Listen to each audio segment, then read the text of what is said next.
បាទថ្ងៃនេះនាំអារម្មណ៍បងប្អូនមកមើលតម្លៃហាងឆេងនេះរបស់យើងបន្តិចបាទបន្ទាប់ពីព័ត៌មានណាព័ត៌មានដែលបង្ហាញថាអាមេរិកអ៊ីស្រាអែលជាមួយនឹងអ៊ឺរ៉ង់គឺមានភាពប្រសើរឡើងធ្វើឲ្យតម្លៃហាងឆេងនេះ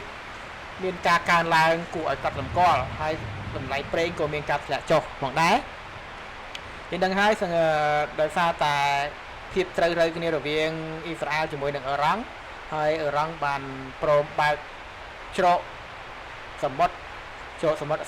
Strait of Hormuz ឲ្យដំណើរការឲ្យនាវាដឹកប្រេងដឹកទំនិញផ្សេងឆ្លងកាត់បានជាធម្មតាធ្វើឲ្យតម្លៃប្រេងធ្លាក់ចុះបាទតម្លៃប្រេងធ្លាក់ចុះហើយមាសបានហក់ឡើងបាទ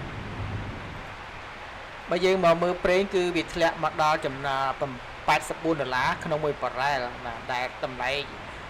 ធ្លាប់តែឡើងដល់$100ជាងឥឡូវវាបានធ្លាក់មកដល់ត្រឹម$84ហើយមាសក៏វាបានហក់ឡើងគួរឲ្យកត់សម្គាល់ដែរគឺឡើងពី$4787ឡើងរហូតដល់$4870អញ្ចឹងបានន័យថាឡើង100លេខជាងហើយបងប្អូនបើខ្ញុំវាស់ទៅគឺ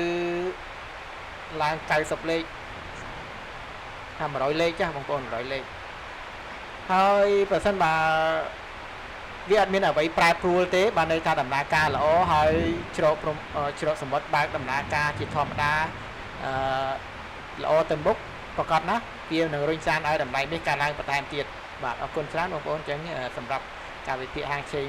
មាសរបស់យើងនៅពេលនេះគឺមានតែប៉ុណ្្នឹងទេ